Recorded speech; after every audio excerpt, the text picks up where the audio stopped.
Naciste en Santa Fe. Nací en Santa Fe, en la provincia de Santa Fe, en San Jerónimo Norte, en una colonia de descendientes de suizos. Lo digo porque es un pueblo que tiene mucha particularidad con su identidad y en un punto eso a mí también me marcó bastante. El campo y la llanura, y que tiene que ver mucho con mis temáticas de escritura, todo eso. Y bueno, me fui a estudiar a Santa Fe Derecho y ahí empecé a hacer teatro en un momento con una amiga que me lleva a un taller de teatro. Y bueno, cuando yo llego a ese lugar, a los 15 o 20 minutos de estar en el taller, dije, bueno, esto es lo que quiero hacer.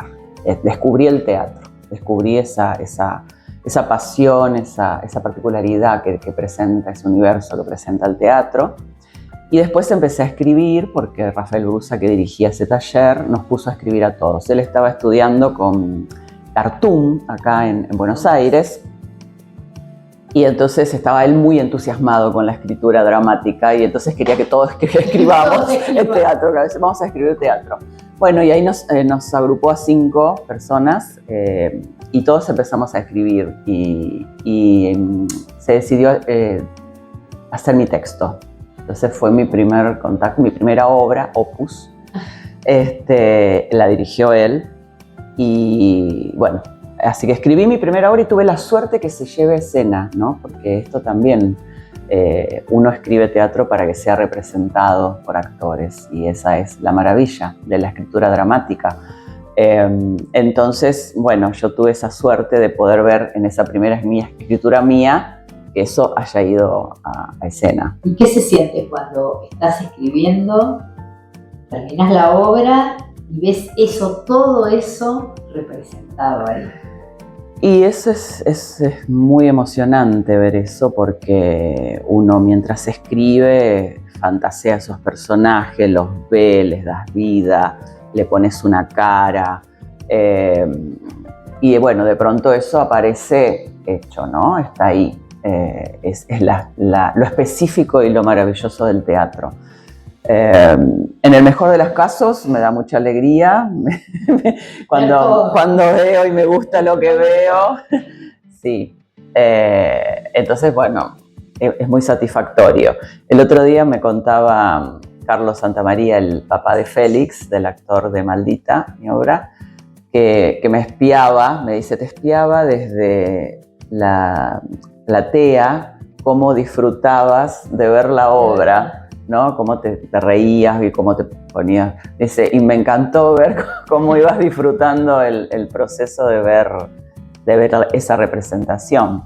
Y soy de volver a verla, porque me gustan los procesos, me gusta ver cómo los actores trabajan, cómo los personajes se van desarrollando y cobrando vida, cómo se transforman, cómo la obra se transforma. Bueno, es lo particular del teatro, ¿no? ¿Cómo crece la obra para el escritor una vez que ya está? La dio. Y crece porque tiene el aporte de la dirección y porque tiene el aporte de los actores. Entonces ya se transforma en otro objeto de arte, ¿no? Distinto. Porque además, pensá que si a mi texto, Maldita, por ejemplo, lo toma otra dirección y lo interpretan otros actores, vamos a ver otra cosa. Vamos a ver otra obra. Va a tener la base de la letra y demás, pero va a ser otro producto artístico. Entonces, eso es maravilloso. En particular, que ahora por suerte vuelve, es una obra que se ve desde el público, una obra muy intensa. El tema de los mandatos es algo muy fuerte para trabajar. Sí, y sobre todo para nosotras las mujeres, que tenemos tantos mandatos a lo largo de los siglos. Sí, es una temática fuerte, y en específica, en mi caso y en mi escritura, el tema de la maternidad es un tema que yo visito bastante, y que el otro día miraba mis textos y digo, acá hablo de maternidad, en este también hablo de maternidad, en este también. desde distintos lugares, ¿no? Y en Maldita está muy, muy presente eso. Está muy atravesado por el qué debo y qué quiero. Exacto, y por el deseo, ¿no? Que es otro gran tema de la mujer. El deseo, es decir, el tener derecho a desear o a no desear, a no poder desear, a qué deseas, así deseas, qué consecuencias tiene eso, cómo es mirado por la sociedad, por el hombre. Y bueno, yo creo que nos ha llevado mucho tiempo poder desear cosas y actuar en consecuencia de ese deseo, ¿no? Y hacerse cargo de eso. Exacto. De esa decisión. Hacerse cargo de eso, sí. ¿Por qué camino ir? Exactamente. Que bueno, que no es un lugar fácil, pero es un lugar que el deseo siempre produce vida, ¿no? El deseo es un motor. Uno actúa con el deseo. Entonces, bueno, hay que animarse a eso. La obra está circunscripta en ese momento y en un lugar, pero claramente eso se puede extrapolar a cualquier persona del planeta.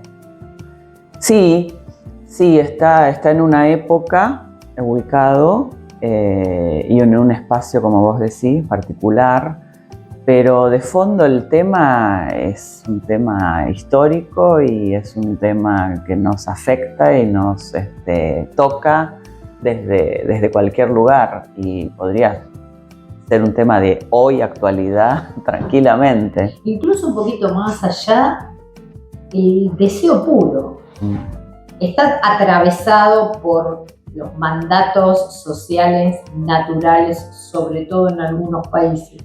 Pero más allá de eso, el deseo, ¿no? De verdad yo quiero esto, bueno, voy por acá.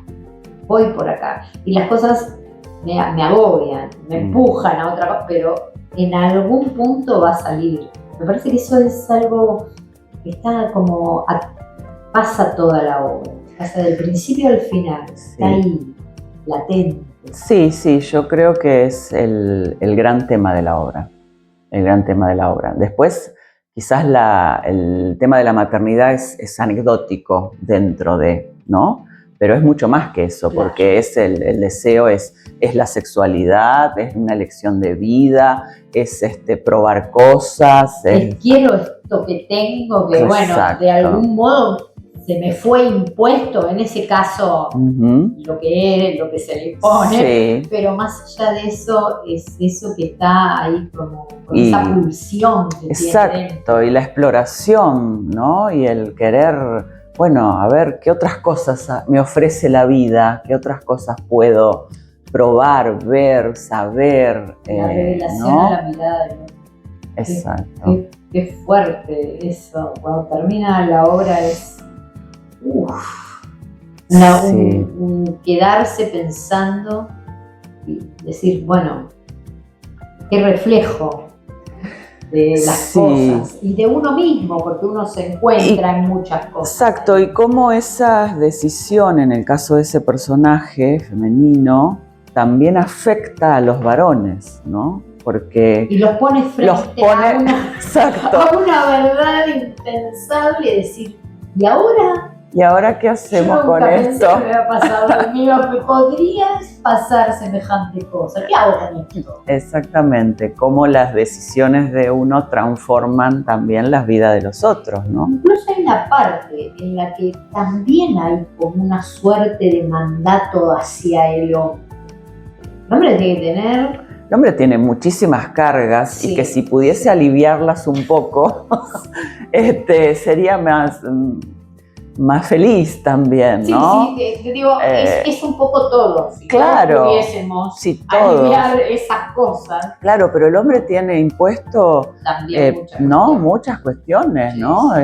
Es el histórico proveedor, el que tiene que hacerse cargo, que tiene que tener descendencia. Tiene que tener descendencia, exactamente. Son como mandatos muy poderosos los que tiene también. Porque hay una parte muy interesante que es la presencia de tener un hijo, la paternidad y la maternidad, cómo se entiende diferente Distinto. en la misma pareja, cómo se entiende diferente. Por Así esa cuestión que nos viene. Sí, esta historia del varón, del primogénito, del que va a seguir con el apellido, del que va a heredar la tierra y va a seguir trabajando. Es un tema mandato muy fuerte en el varón y mucho en el hombre de campo, ¿no? En esto y además del hombre inmigrante que viene a América, a hacerse la América, a tener su tierra, a que sus hijos sigan ahí. Entonces eso está impuesto de una manera muy poderosa. Y la mujer criar esos hijos. La mujer tiene la obligación de criar esos hijos. Y yo pensaba, mi abuela crió, que se llama Matilde, crió 10 hijos. O sea, crió 10 hijos. Cocinaba para ella, para la familia, para los peones que trabajaban en el campo. Les hacía la ropa, les confeccionaba la ropa. Cocinaba y hacía comidas para el invierno, guardaban cosas en los sótanos. Yo era una supermujer, porque si tenía un universo inalcanzable para mí. Yo lo pienso hoy y digo, por Dios, todo, y vivir en el campo, y con todas las, sin electricidad, sin agua potable, ordeñaba tambo. Levantarse a las 4 de la mañana, terrible. ¿Y habrá sido lo que quería hacer? Yo no sé si tuvo un espacio para pensarlo siquiera, para ¿Habrá tenido tiempo plantearse, cuestionarse eso, decir, bueno, che, ¿yo qué quisiera hacer? Quiero esto, quiero tener... Vivían 10 años embarazadas. ¿No? Era 10 o 15 años, más hijos que perdió, más un hijo que se le murió a los 2 años. Es decir, yo no creo, y los mandatos siguieron, mi mamá también tiene sus mandatos. Y bueno, yo traté de escapar de eso. Sí, igual hoy todavía hay como esa cuestión de... Sí. ¿No querés tener? Bueno, el tema de la maternidad es poderoso, que yo no soy madre y por elección, yo no quise ser madre. Y entonces por eso necesito hablar tanto de la maternidad. Y sin embargo, ahora no tanto, pero en una época de la vida que te pregunto, ¿y por qué? ¿Y cuándo? ¿Y cómo? ¿Y no vas a ser madre? ¿Y cómo puede ser? ¿Cómo? Pero, no, ¿seguro? Ahora es un poco más, las chicas más jóvenes están como un poquito, me parece, más liberadas de ese tema, pero es un tema que igual traspasa la sociedad de una forma fuerte. Y por el contrario, también tengo otro texto escrito sobre el deseo de la maternidad, sobre la mujer que desea ser madre y hace todo por hacerlo. Y pone su cuerpo y se hace cosas en el cuerpo, y porque tiene un deseo poderoso. Tengo una amiga que tiene 50 años y decidió ser madre, soltera, sola, por inseminación, y lo hizo, y es madre, y tiene una nena pequeña de ahora tiene unos 2 años, un poquito más, y me dice, yo soy feliz, me dice Sandra, yo compro el papel higiénico en el supermercado y soy feliz, la cuido a mi hijita y soy feliz. A mí me cambió la vida esto, me dio un sentido de ser, de estar. Y es también maravilloso, cuando realmente el deseo es ese, ¿no? Por eso digo, son universos totalmente diferentes. Sí. Acá es muy disruptivo en el sentido de la vida que va llevando, sí, ¿no? Después cómo ella la maneja, por suerte, porque uno se queda así, bueno, pero está. Qué bien, claro. Qué bien que tomó las riendas. Sí, es muy para pensar, muy para analizar, más allá de lo que uno haga o no. Digo, el texto deja mucho, es decir, vos pasarías por ahí, harías eso, quizás no, pero qué bien, qué bueno, ¿no? Digo, en ese sentido, uno se espeja y ve la diferencia y puede entender eso. tan Sí, fuerte. sí, a mí me pasa y lo hablamos por ahí bastante con Sebastián Vigo, que es el director asociado del Indio Romero, y decimos la empatía que te producen los personajes, porque por ejemplo el personaje que interpreta Bando, Sí. Yamil, a mí es un personaje que me genera mucha empatía. Yo lo puedo entender a él. Claro. Puedo entender lo que a ese señor le pasa, lo que a ese hombre de campo, Sí. lo que él desea, lo que él tiene entre su deseo y su mandato y todo lo que él hace para eso. Y llega un punto en el que el espectador siente que no podría ser de otra manera. Sí. No podría ser de otra manera. Y temas dolientes. Claro, y ahí creo que cada personaje tiene su propio deseo, porque el joven peón también lo tiene, ¿no? El personaje de ella en un momento dice, todos quieren algo de mí, ¿no? Pero en el fondo a nadie le importa lo que yo siento o pienso. Y hay algo de eso, ¿no? Todos quieren algo del otro para su provecho.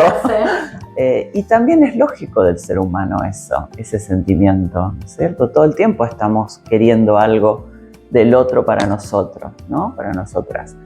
Son los sentimientos humanos lógicos, ¿no? Lo que tenemos, lo que somos. A veces más miserables, a veces más maravillosos. Por el lugar por donde pasa. Exacto. Hay algo también en la obra que es el hago para. ¿No? Hago para.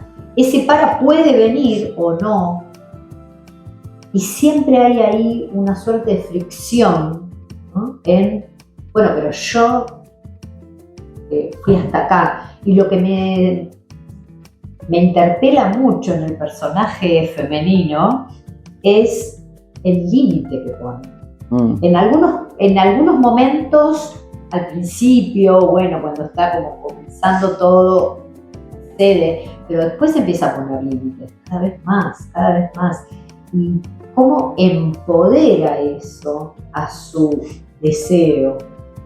Sí, ella como que empieza tímidamente, pero luego, a partir de que toma una decisión, primera decisión, que no develamos, para que la vayan a ver en octubre. Sí. Ya cuando ella toma esa primera decisión, ahí empieza a abrírsele, ¿no? Todas las posibilidades, porque eso desencadena otra cosa. Y entonces eso desencadena que su deseo pase a otro lugar y va avanzando en eso, ¿no? En las consecuencias de esas elecciones. Siempre que elegimos algo, tenemos consecuencias, inevitablemente. Entonces, bueno, ese ya entra en un camino como inesperado, y le empiezan a pasar cosas y bueno, puede sortearlas y avanzar, ¿no? Y hasta ella se sorprende. Sí. De lo que le pasa. Exactamente. Por cambiar un poquito. Sí, y porque además... Ese destino que tenía, ya lo tenía ahí fijado. Claro, y no tiene las herramientas, yo digo, este personaje puesto en esa época también, ¿no? Y en ese lugar.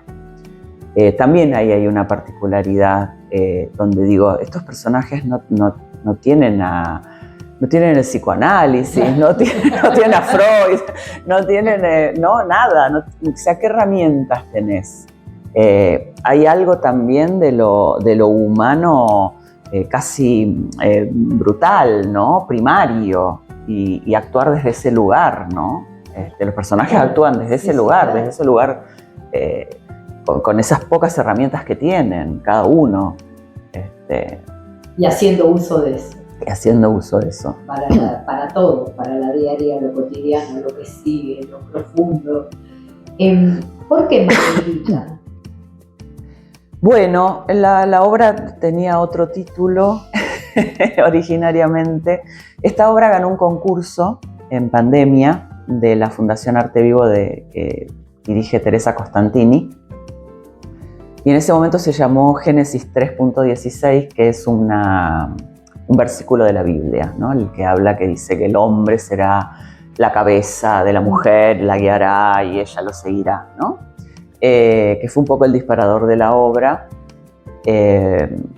Y con ese título ganó el concurso, y después cuando, bueno, se empezó a trabajar para llevar la escena, no les terminaba de convencer ese título, empezamos a buscar otros.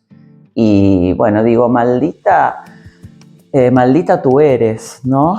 Un poco emulando el bendita tú eres, religioso, bíblico. El maldita tú eres, y ese maldita para mí tiene muchas connotaciones, porque es desde cómo ella se puede ver, desde cómo los varones la ven, ¿no? Porque uno de los personajes le dice en un momento que es una maldita, pero es una maldita porque decide, es una maldita porque hace, porque desea, porque su deseo les provoca un corrimiento a ellos, ¿no? Muy tremendo. Entonces, bueno, es como una maldición en sus vidas, ¿no? De lo que les sucede. ¿Y en qué momento le cambias el título? ¿Ya cuando la estrenan ya con título Maldita? Sí, yo la tengo inscripta la obra de todos modos como Maldita, entre paréntesis, Génesis 3.16, para que se pueda usar cualquiera de los dos títulos. Pero sí, en el momento del estreno lo cambiamos. ¿Cuál te gusta más? Maldita me gusta mucho. Sí, me parece... El otro es como un texto más, si yo te dijera, un título más literario, que me parece que estuvo bien para el momento en que se lo puse y para el concurso de dramaturgia, que no es más que un concurso literario, Claro, ¿no? Sí, obviamente. Pero Maldita me parece que tiene un punch, una fuerza, ¿no? ¿Qué vas a ver? Maldita. Sí. Justo anoche estábamos en un cumpleaños de un amigo, y entonces alguien que no me conocía dice, ay, que está... No, una obra que se llama Maldita. Ah, me dice, Maldita, ya me gusta. Claro, es que el título tiene mucho poder. Lo voy a ver, sí. Mucho poder. Sí, es un lindo título, un buen título. ¿Cómo eligieron los actores? Es una obra muy particular. Cuando la vayan a ver, van a coincidir en esto.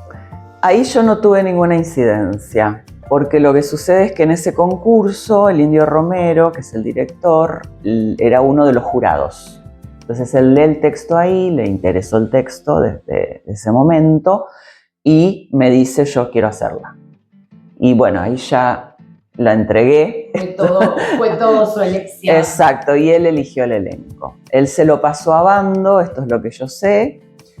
Bando hacía bastante que no actuaba y bueno, le encantó el texto y dijo, sí, quiero hacerlo. Hubo otro elenco con los otros personajes que por distintas razones se fueron yendo. Fue un proceso bastante largo de trabajo, de mucho tiempo, y finalmente terminan en Antonia Bengoechea y Félix Santamaría, terminando de conformar el elenco.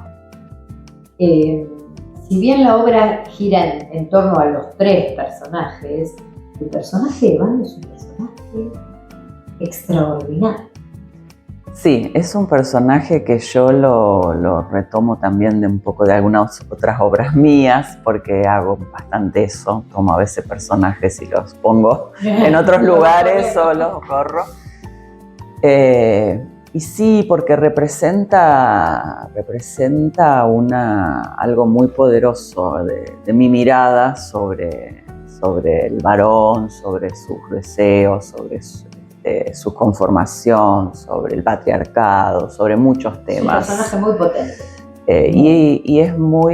Y él hace una interpretación fantástica, porque además le da el humor, porque la obra, ahí sucede algo que a mí me interesa mucho y que a algunos les produce cierto, que la gente se ría, ¿no? Y dice, ¿de qué se ríen? Esto no es gracioso. Y yo siempre digo que el humor es poético y el humor aparece en la vida, o sea, lo tenemos en todo momento. Sí, incluso en los momentos más tremendos. Y también el humor es un escape y un distanciamiento, ¿no? Porque uno se ríe para decir, no, a mí esto no me pasa, yo no pienso esto. Y el humor te pone una distancia en ese sentido, ¿no? Entonces por ahí pasa eso. Y bueno, Bando le da ese humor, ese toque. Entonces el personaje tiene muchos matices, muchas aristas, como lo es el ser humano, que no es lineal. O sea, que tiene un montón de... Va y viene todo el tiempo, ¿no? Los otros dos personajes, un poco menos de humor, pero está presente todo el tiempo, más allá de lo dramático, ¿no?, que tiene la pieza. ¿Y a vos qué te deja, Maldita? Primero, la gran satisfacción de que la obra se estrene, porque esto, o sea, escribimos para que se lleve a escena una obra, y no es tan sencillo que una obra se estrene y se llegue al escenario. Yo siempre digo que termina siendo casi un hecho milagroso. A veces uno ensaya años y no terminas de estrenar una obra por distintas circunstancias. Entonces, primero que la obra se lleve a escena, que yo vea el trabajo y el amor con que ese equipo trabajó Maldita, y lo veo en el proceso, y veo un hecho vivo, veo un suceso, veo algo que está sucediendo. Yo veo las funciones y digo, esto está sucediendo ahora, en este instante. Tiene un grado de verdad y de suceder que no siempre se da en el teatro. Porque a veces vos vas a ver cosas al teatro y ves actores haciendo cosas. Pero comunicar algo y que eso suceda es un hecho muy extraordinario. Sentirse presente ahí. Ahí. Y ahí vos ves esos personajes que les están pasando cosas. Delante tuyo. Exacto. Y vos sos parte de eso, ¿no? Sos parte de ese convivio, como dice Dubati, ¿no? Es una convivencia que se da ahí, que se completa con el público, por supuesto, porque ese es el teatro, y que además es diferente cada vez que vas, ¿no? Cada vez siempre sucede algo distinto, porque el público es otro, porque los actores están distintos, ¿no? Porque pasó algo, algún accidente en la obra y entonces el actor ya se corrió un poquito, ¿no? Y todo eso es parte del hecho teatral y es lo maravilloso. Yo tengo mucha satisfacción con la obra. La verdad que me dio mucha alegría, mucha felicidad. Veo un objeto artístico precioso del cual estoy orgullosa. Entonces me da mucho placer. ¿Qué devolución te llamó la atención? Yo nunca me imaginé que me iban a decir algo así de esta obra. Me sorprende por ahí las capas que tiene la obra, incluso ahora en este reportaje que vos me fuiste señalando cosas, por ahí uno no tiene la dimensión de todo eso, porque bueno, es cuando el otro empieza a verse, a reflejarse, a interpelarse con ese material. Entonces vos decís, mirá cuántas lecturas que se pueden hacer, ¿no? Uno por ahí las pone más, o lo ves... no le ves todas las posibilidades, cuando te las empiezan a señalar decís, mira, ¿no? Y esto también que me pasa a veces de decir, mira, en esta obra también hablé de este tema, ¿no? Uno lo empieza a ver cuando otro se lo señala a eso. El tema de que a algunas personas les molestaba el humor, eso me sorprendió. Digo, qué raro, qué extraño, que pueda molestarle a alguien, ¿no? Que el público se ría en ese momento, ¿no? Cuando también el humor descomprime. Claro, eso te iba a decir, porque de pronto el texto eleva. Llega un momento se asfixia, que se corta el aire. Claro, un poquito de paz acá. Exacto. ¿Con qué me voy a encontrar si no termino de escalar nunca? Sí. Sí, sobre todo eso, las capas de lectura de la obra. ¿Te dijo alguno de los actores algo en particular que vos no hayas detectado en la obra? Ellos al interpretar, al meterse ahí adentro. No me lo han dicho, no me han dicho algo en particular. Todos me celebran y me alaban mucho el texto, son muy generosos conmigo. Pero bueno, los veo. Más que de lo que me dicen, lo hacen, ¿no? Y ahí le veo particularidades y cosas.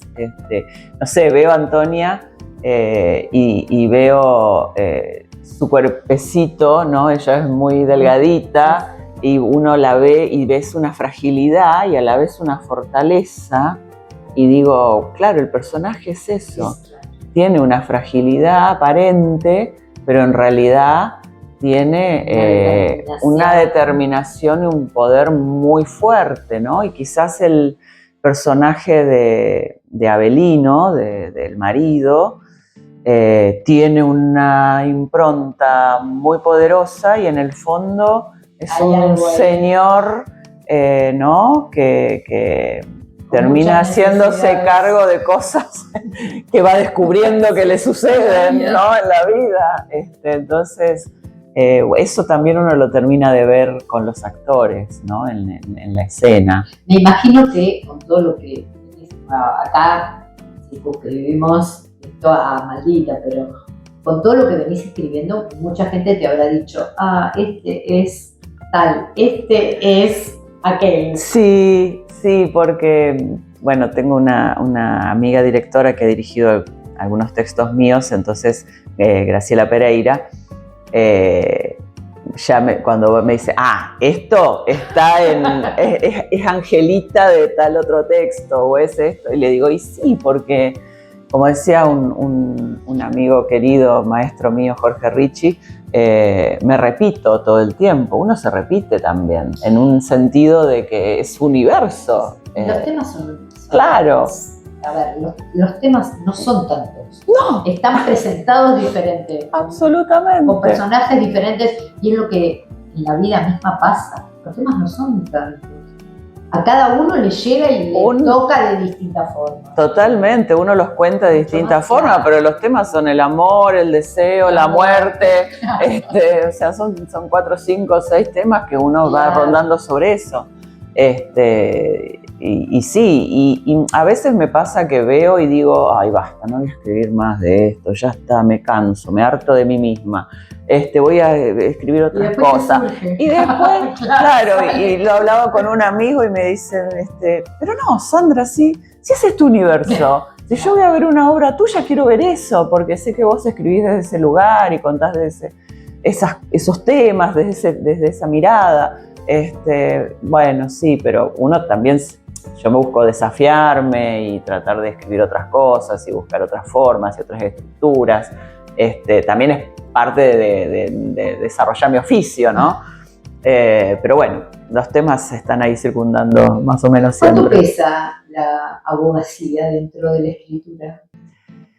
Mira, es una carrera que yo agradezco muchísimo haberla terminado. A mí me dio muchísimas herramientas en muchos sentidos, ¿no? Porque también hago bastante gestión cultural, entonces ahí muchísimo. Pero como te decía, fue mi primer contacto con la escritura. Me tuve que limpiar un poco porque tiene una escritura muy, muy técnica. Pero si vos pensás una demanda legal, tiene la estructura de una obra de teatro también. Porque vos presentás el tema, hay un ítem que es objeto de la demanda y vos decís de qué vas a hablar. Tenés un actor que es el que promueve la demanda. De hecho, así se llama. De hecho, así se llama. Y luego tenés el relato de los hechos y vos ahí contás todo y ahí hay una subjetividad absoluta porque cada abogado lo va a contar de una manera diferente. Y después tenés las pruebas y el desenlace, ¿no? Vos pedís en esa demanda qué querés y luego habrá un juez que decida, ¿no? Pero tiene, y también un expediente legal es una ficción. Sí, porque lo vas armando conforme a las necesidades. Absolutamente, claro. Porque nunca un expediente termina de captar absolutamente el hecho real, ¿no? Yo fui abogada de daños y perjuicios y accidentes de tránsito muchos años. Y entonces vos tenés un accidente de tránsito, cada uno lo va a relatar diferente. Bueno, es la vida misma. Es la vida misma, entonces, el lugar en que lo miras. Claro, ya ahí hay una ficcionalidad. Y las pruebas que vos tengas puedes tener un hecho determinado y si no tenés cómo probarlo, no pasa, no existe. No pasó. No pasó. Si no puedo demostrar que pasó, no pasó. Exacto. Sí, es así. ¿Y ahora qué estás escribiendo? Bueno, ahora estoy escribiendo, estoy siempre con 2 o 3 textos abiertos. Hay uno que estoy como explorando un poco las estructuras dramáticas, buscando otras formas de estructuras dramáticas. Hay un texto que va sobre también la maternidad, pero desde un diálogo madre-hija. Y desde una madre que ya está con un poco de Alzheimer, y entonces hay algunas cosas que empiezan a aparecer que no sabemos muy bien si aparecen desde la ficción o desde la realidad. Y otro texto que habla más del amor y también del deseo de una mujer mayor que se encuentra con el hijo del que fue su amante. Y ahí hay un... Y ahí suceden cosas. Y se mezcla el pasado con el presente, los reclamos, lo que fue, lo que no fue. Los personajes van cambiando de tiempo.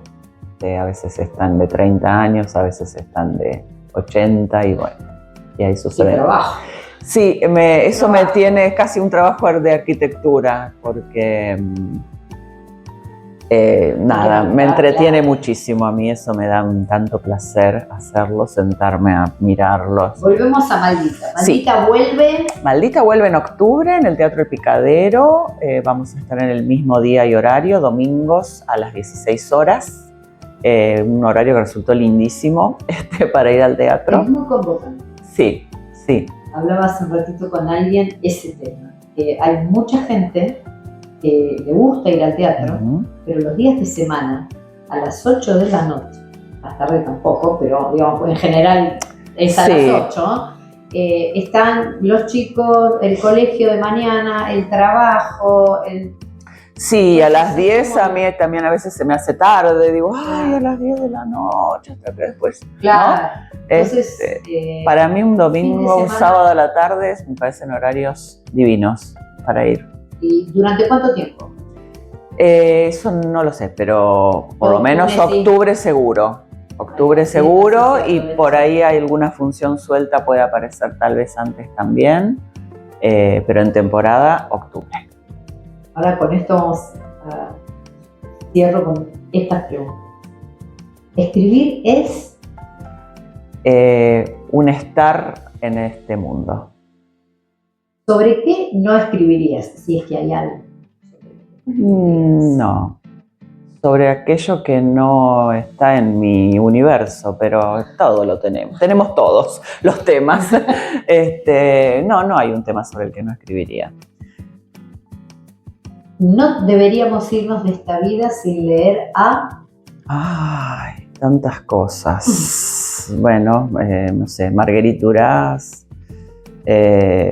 Borges, Shakespeare y muchos otros. Si tuvieras que dedicarle la escritura a una persona, el acto de escribir, ¿a quién se lo dedicas? Creo que a mi abuela Matilde. Sí, a las mujeres de mi familia, sobre todo a las mujeres de mi familia. Muchas gracias. A vos. Me encantó hablar con vos. Muchísimas gracias.